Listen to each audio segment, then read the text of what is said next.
How you doing? Yeah, nice to meet you. Yeah. This is my wife, Michaela. Hi, how you doing? It's my little girl, Bethel. Hi. Oh, I like these shoes.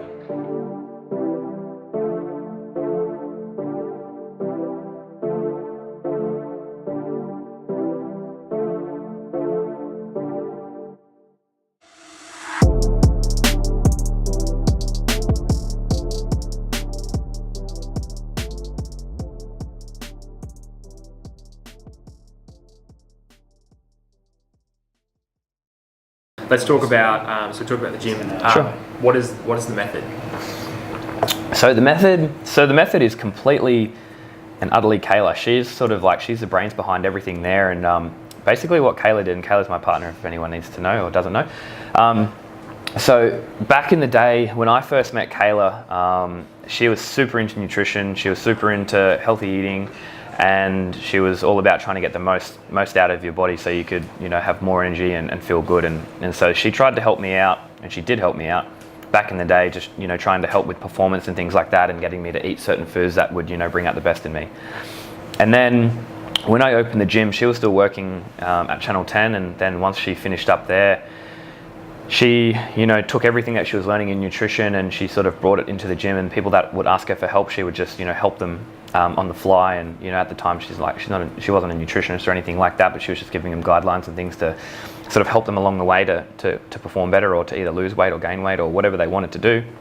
And then it got to the point where she started studying, go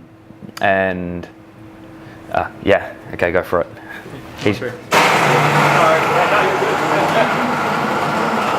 Maybe we should book another interview with her then, hey? Hey? We should book an interview with her. Yeah. She'll talk for ages. She's actually in Bali. Oh, cool. Yeah. No, they're working.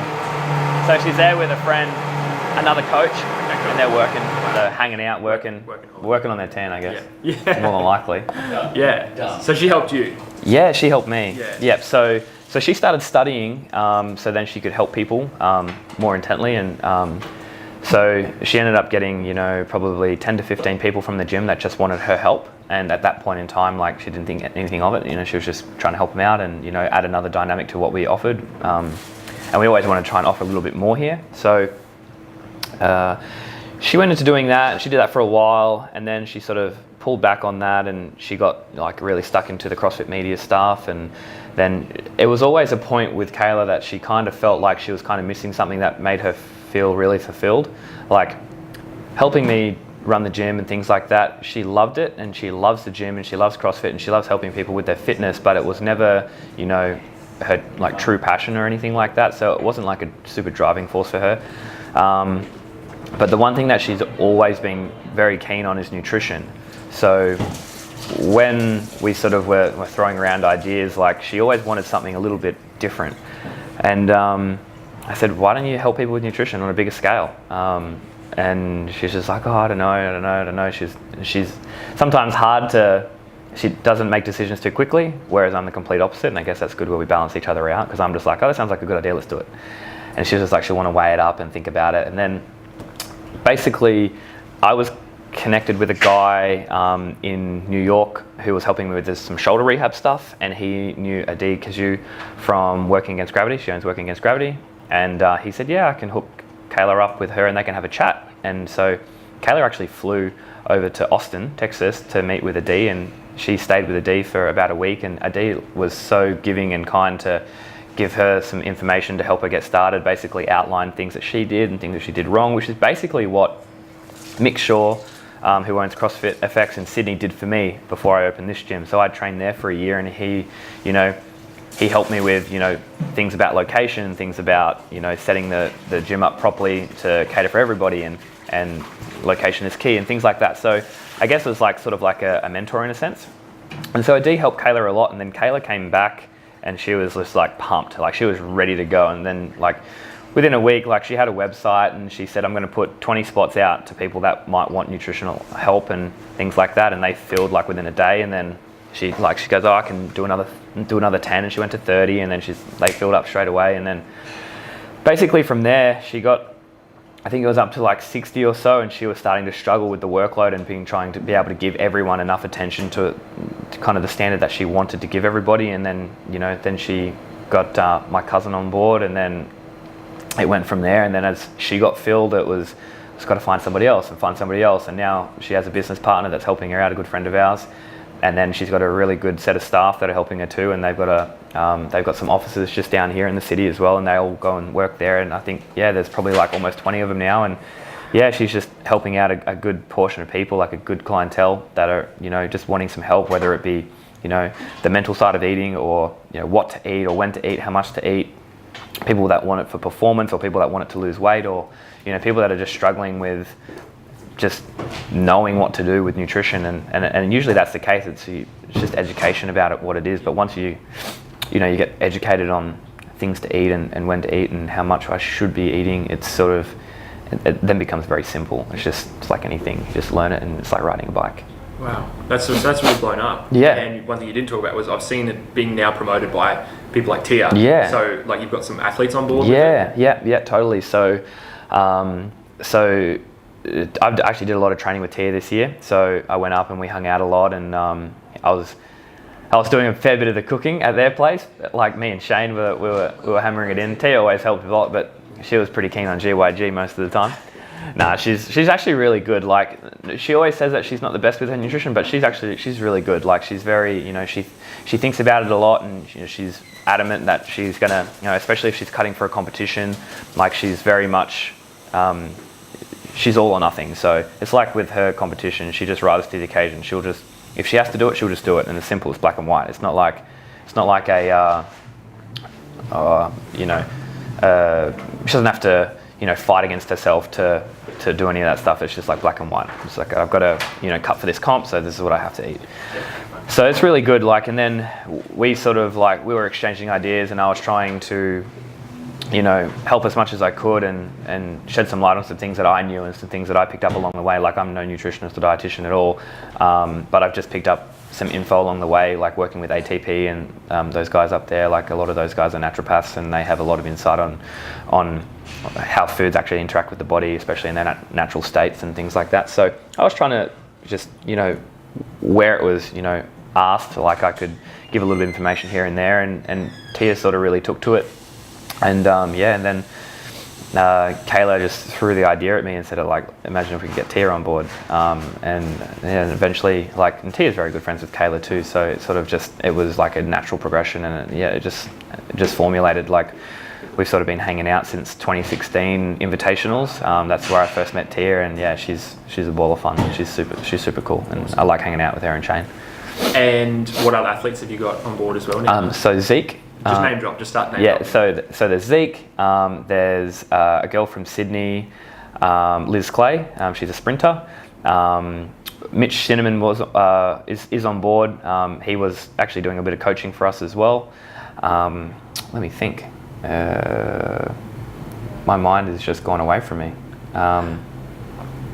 There's Kate Gordon. She's actually doing a bit of coaching for us too. But like she's aiming. She wants to go to the games, so that's her end goal. So, and she's been to regionals before, and obviously Simone, my cousin, she's been to regionals a couple of times too. Harry, he's been to regionals. He's actually from the gym as well, and he moved down from the Sunshine Coast to coach here, but he's also with the Method, and Simone helps him out with his nutrition too. It's starting to grow. Awesome. And you sort of mentioned an athlete who was actually out of the CrossFit sort of area as well, and obviously nutrition's important across all sports. Yeah. But it's cool to see something that has been developed within, and originally in a particular CrossFit culture, be able to be diversified and helped across other 100%. sports. Yeah. So at one point in time, like, we were also helping a surfer. Like, we were helping Brinkley Davies out, and she's a local here too, and she's a friend of mine from way back, and she's over just focusing on her surfing and stuff. So it's it's plenty. And then a couple of triathletes, and there's actually a group here, a triathlete group that we're starting to help out, and there's about probably 50 of those guys that probably will get some advice over the coming months as they get into sort of more tri season. So there's plenty, and it'll only grow. That's the thing. It'll only grow from here. So like the Method is so diverse, and everyone that especially not even just the athletes, and that's like this probably the smaller part of our demographic, but everyone needs to understand that nutrition plays such a vital role in keeping you healthy and keeping you fit and being able to do fun things. Like at the end of the day, if you're sick and you're run down and you're fatigued, like going on a holiday doesn't sound appealing, or going on a trip around the world doesn't sound appealing. But if you're fit and strong, it just opens up the possibilities to do more things that are fun and make you feel good. And if you're feeling good to do those things that make you feel even better, then why wouldn't you do that? You know, like it's just simple to me. And nutrition doesn't have to be like a task. It shouldn't be a chore. It should be, you know, there's so many things to look forward to. And that's what we try and implement into the method is if you've got a coach, and we try and align our coaches with the people that contact us, and we have like a sort of a questionnaire that they fill out, and it sort of allows us to get to know them a little bit before we assign them a coach, so we can try and figure out who's going to be the best fit for them. And if they really, you know, get along with their coach, which 9 times out of 10 they do, you know, and there's always the potential that they may not, and we find another coach. But basically, yeah, it just allows them to, you know, understand that there's so much more than you just, you know, sticking to a restricted diet plan. That's not what we're about. It's like nothing is off bounds. Like you can eat anything as long as it's in moderation, and it's not as long as it's not, you know, just all the time. Like that's pretty much it. And if you want to go and, you know, have a night out with your friends and I don't know, get on the wine or whatever, then you can do that. And it's like it's not off limits, and like it's more about, you know, being social and having fun, but also, you know, keeping yourself fit and healthy at the same time. Cool. Yeah. And you seem to love food. Like, seem to get excited about it. Totally. Yeah, I do love food. So. Yeah, like well, I know that food is fuel for me, and there's certain things that I do really like and certain things that I don't really like, but I'm happy to eat the things that I don't like as much if I know it's going to boost my performance. So, you know, like eating a ton of beetroot is like probably not the most appealing thing for most people, but I'll do it because I know that it's good for me and I know that it's good for my blood. So. And what about just enjoying food? Like, yeah. You know, you live in a great region for that. 100%. Adelaide is so good for so many things, and that's and the thing is we want to try and keep that on the down low, otherwise Adelaide will get too flooded with people because it's such a good spot to live. But yeah, like we're only in the city here, we're 10 minutes from the beach, we're 10 minutes from the hills, we're like massive wine region, so that's huge here, and our food culture here is huge. Like we have so many great cafes, such good coffee.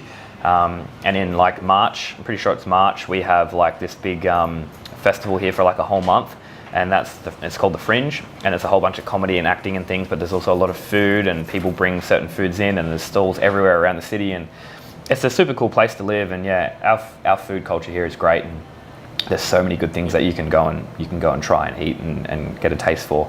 So we'll find you at Fringe. If not here at the gym, we'll find you at Fringe at the donut stall or something. Pretty much. So I was actually, pre-games, I was just like, I really want to have like a really nice donut after this games, and yeah, I went and found one straight after, and it was pretty amazing. Awesome. Yeah, Sweet. but I don't do that all the time. That's like very, very once in a blue moon style thing. Yeah. Awesome.